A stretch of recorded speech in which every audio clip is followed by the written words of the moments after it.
Unang-una, ma'am, binabati natin ang lahat ng kapayapaan.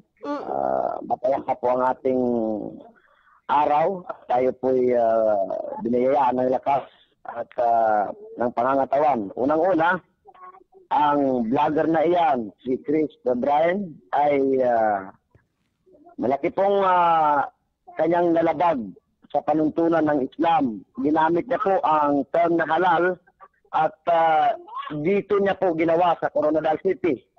At alam naman natin at nakita ko ang kanilang live interview with Vice Mayor Bing Pabi Arakel. Huwag na po nilang tangkain pumunta sa MCE, Muslim Council of Elders. Wala po kaming pag-uusap. At sabi ng ating mahal na Sultan, Rahman Paglas Ibrahim, direct condemn ang nasabing vlogger na iyan. At kami po ay magpa-file ng case laban sa kanya. Hindi po namin hangad na pupunta pa yan dito. Dahil kapag pinagbigyan pa po namin yan, dadami pa po ang gagawa ng kabastusan ng mga content vlogger na creator. Unang-una sa lahat, inukondem namin ng mga balik Islam at magpa-file kami ngayon ng case laban sa kanya. Unang-una, ang ipahal na case laban sa kanya, Republic Act 10175, Cybercrime, Cyber Libel at Anti-Discrimination Act. Kasunod nito is Article 133 Revised Penal Code, Offending Religious Feeling. Kung ang pang-iinsulto ay ginawa sa loob ng lugar o pagsamba o sa isang reliyosong seremonya, halimbawa sa loob ng mosque o prayer o citation, kailangan maparusahan ito ng isang buwan na pagkakulong o 6 months.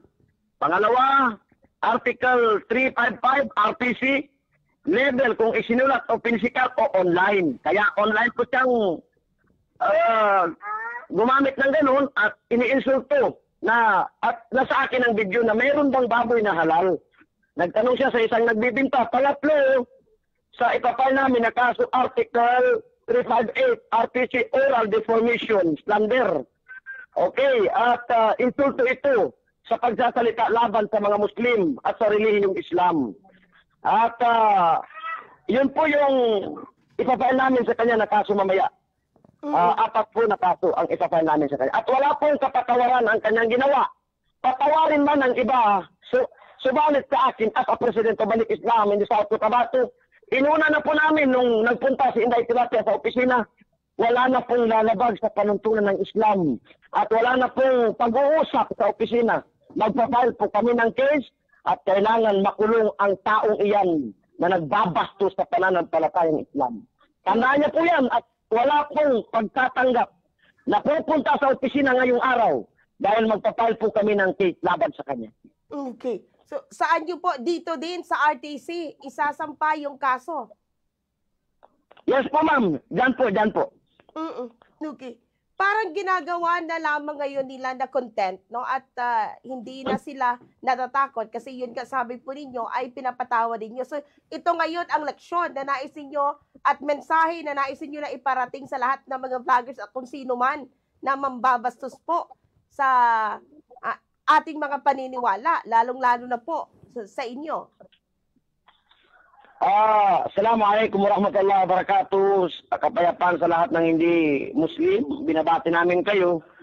Ang inyong kabastusang pag-uugali o kabastusang bunganga na nagagawa kayo ng mga content, pinagbigyan namin si Inday Tilapia dahil meron siyang nakasama at nakausap niya si Dato Kawit at kasama niya si Vice Mayor, si Ma'am Bing Pabi. Ngayon, ilalatag namin ang kaso laban sa lalaking iyan na hambog, na pasikat at kukunin niya, lalasapin niya ang parusa ng batas ng Pilipinas.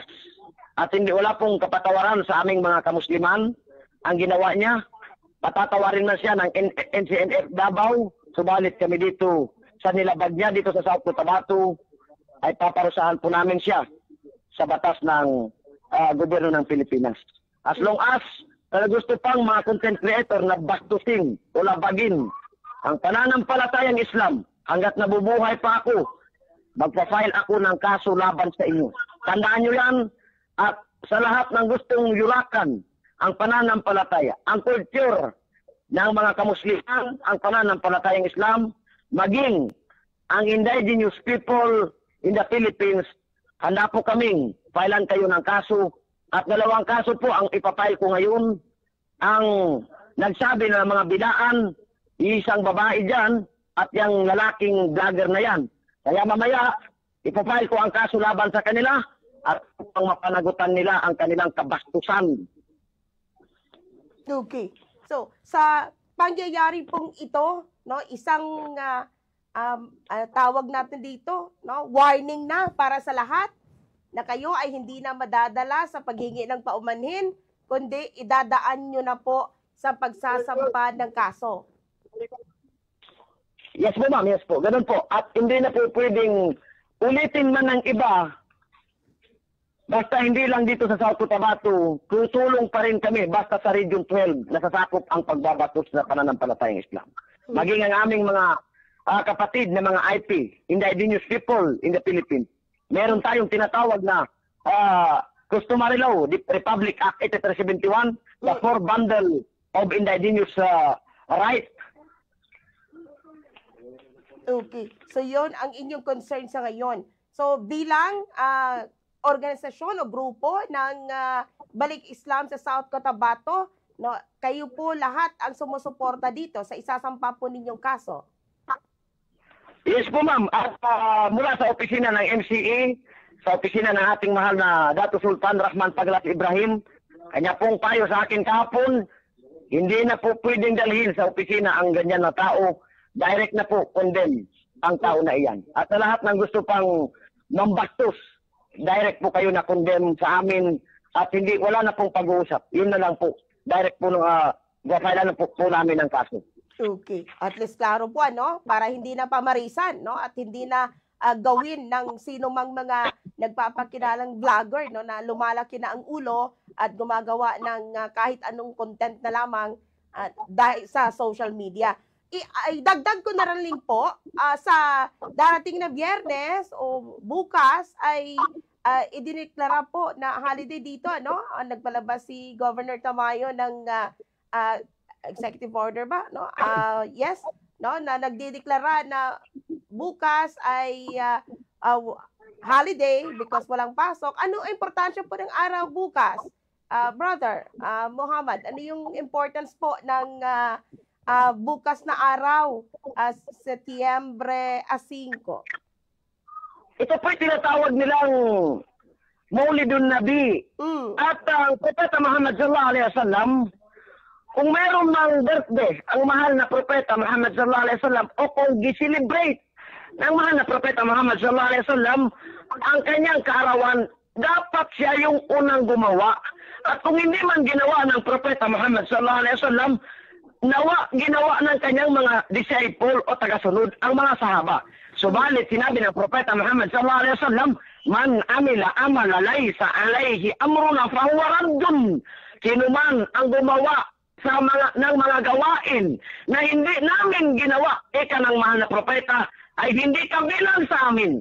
Sinabi sa isang hadith, kasunod ng hadith na yun, na kasahi, man ahdasa fi amrina hadha ma laysa minhu fahuwa radd. Kung sino man ang gumawa sa mga gawain na hindi ipinagawa ng Rasulullah, ay hindi alinsunod sa mahal na propeta Muhammad sallallahu alaihi wasallam. Sa lahat ng gumawa ng alituntunin na lumabas sa panuntunan ng Islam mula sa Quran at Sunnah, sila po ay mga tao na kung saan Islam din sila. Subalit hindi nila pinag-aralan ng maigi itong pananampalatayang Islam. At hindi sila kabilang sa Ahlus Sunnah wal Jamaa, ang akida ng Salaf, ang akida ng mahal na propeta Muhammad sallallahu alaihi wasallam. Kaya sa amin, sa lahat ng Ahlus Sunnah wal Jamaa, binabati namin sila ng assalamu alaikum sa mga kaakida natin na Ahlus Sunnah wal Jamaa, akidatus Salaf. Huwag tayo mag-celebrate ng kaarawan ng mahal na propeta. Iyan po ay malaking kasalanan. Innovation po sa pananampalatayang Islam. At hindi po marapat na gawin ang mga bagay na walang batayan mula sa Quran at Sunnah. Dahil ang mahal na propeta Muhammad sallallahu alaihi wasallam, para mo po siyang pinasinungalingan. Kaya sa araw na bukas o sa araw ng Biyernes, sino mang tao ang gumawa ng Maulidun Nabi, iyan po ay bawal, iyan po ay bid'a, iyan po ay innovation. wala pong batayan. So, iniingi natin sa ating Senator Ruben Padilla ang kanyang ilatag sana at hilingin sa Senado o ilagay na batas, ang batas na kung saan para sa mga balik Islam, ang paglibing ng maaga at ang pagbigay ng last will testament para sa mga balik Islam na yumaon, namatay, na balik Islam at ilibing kaagad dahil meron tayong paniniwala at kailangan kung ang mga gawain na walang batayan sa Quran at Sunnah, huwag po gawin ng ating senator at huwag pong ideklara na ito po'y holiday dahil dalawa lamang po ang holiday sa pananampalatayang Islam. Unang-unang Idul Fitr, ang araw na kung saan buka ng puwasa ng mga kamusliman, at pangalawa ang Idul Adha. Ang Idul Adha, ang paggunita, ang pagsaulog sa pagkatay ni Propeta Ibrahim alayhi salam na sa kanyang anak na si Ismail. Yun lang po, ma'am.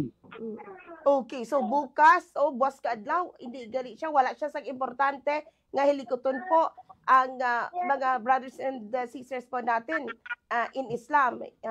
Walang aktibidad po bukas. Ang may mga taong gumagawa ng ganyan, sila po'y tinatawag na ahlul bid'ah. Hindi po nila naunawaan ng totoong pananampalataya at hindi po sila nagbabasa, hindi po sila nag-aaral ng pananampalatayang Islam. In Islam, pag-aralan po natin ito, huwag po natin ang kinin na ang reliyong Islam ay sa atin. Bago sinabi ng Allah Ta'ala, inna dina indallahil Islam. Katotohanan, ika ng tagapaglikha na si Allah Ta'ala, lumikha sa akin, sa iyo at sa atin lahat, langit at lupa. Ang relihiyong Islam ay pagmamay-ari, pinakamainam na relihiyon sa paningin ng Allah Subhanahu wa Ta'ala. Kaya kung walang batayan ang gawain, huwag po natin gawin dahil makasalanan po, makakabawas po, o mawawalang saysay ang lahat ng ating gawain kabutihan o pagsamba kay Allah Subhanahu wa Ta'ala kapag gumawa po tayo ng bid'ah.